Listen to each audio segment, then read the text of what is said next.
We've seen hundreds of cases like this, thousands of cases. Half of all the pain that exists in this world, I believe, is due to the emotional events that we are holding on to somehow, that we're not consciously holding on to them, but these trapped emotions just become stuck in the body. If you think about it, we're experiencing different emotions all the time, and sometimes we hit a real emotional lows where we're feeling intense emotion of resentment or anger, frustration or sadness or depression or whatever.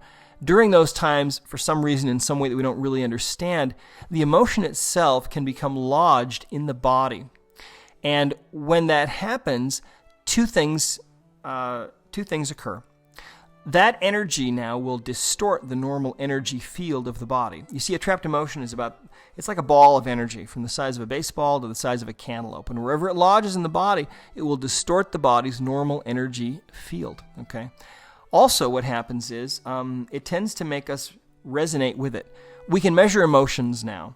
We know that an anger, for example, emotion is a different vibrational energy than a feeling of sadness or sorrow. And when you're feeling an intense negative emotion, your whole being can be vibrating with that frequency. And that energy can become lodged in the body. And that's what we call a trapped emotion. If, for example, you have a trapped emotion of depression, you may end up becoming a depressed person because part of your body is literally feeling that emotion all the time. Trapped emotions are a tremendous cause of sabotage. They can happen at any age, and we, of course, see them in children as well as adults. They do lead to physical problems as well as emotional problems, and they can be released using simple magnets by using this method that we call the emotion code. One of the most important parts of the emotion code is about this phenomenon that we call the heart wall. What happens is sometimes emotions become trapped in the area of the heart. And we now know that the heart is actually a second brain. Within the last 8 years, some amazing studies have been done where they have found that the heart puts out an energy field that's about 12 feet in diameter.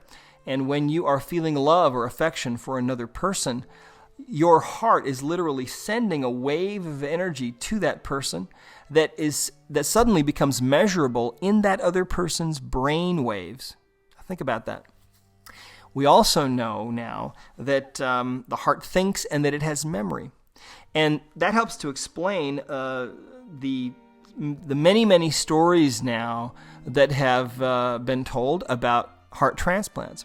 When people get a heart transplant, oftentimes they have inherited not only the heart of the donor, but also the affinities of the donor. Suddenly, they want to go to the baseball game because that's what the donor liked to do. Or suddenly, there's certain passages of music that can bring tears to their eyes that they never cared about before.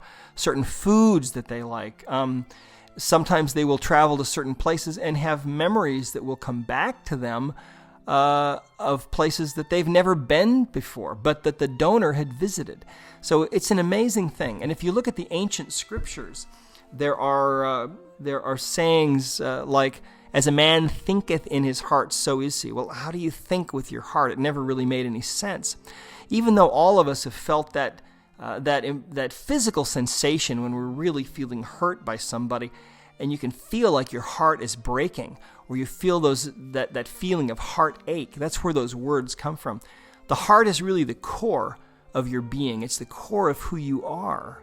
And if you're having a hard time falling in love or staying in love, if you're having a hard time getting over depression, if you're having a hard time finding success, either socially or in business or in any other way, it's very likely that you have this wall around your heart.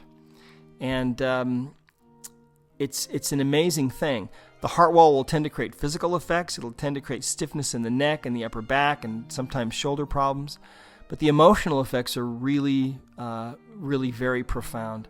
This discovery has been called the greatest discovery in the history of energetic medicine. It's taught in all of its completeness in the book, The Emotion Code. And before we go on, I'd just like to share something personal with you. This picture was taken by the Hubble telescope. If you look up into the night sky, you can see areas that just seem to be completely dark. And one of the last official acts of the Hubble telescope was where they pointed the telescope out to one of those areas that was just completely dark, where they'd never seen any light before. And they opened up the shutter for 1 million seconds. And they did this very, very long exposure. And then they got the film back and developed it, and here's what they saw. They counted in this picture about 10,000 galaxies. And I love this picture because it reminds me of the power and the majesty of God, who is our creator. And when I was a young man, I had a profound spiritual experience, and I learned that there is a God. I know that He's real, and I know that our lives here have a purpose, and we're not here by happenstance. And there are reasons why we're here, and I feel that it's a sacred calling to help people to get well and to get over their illnesses.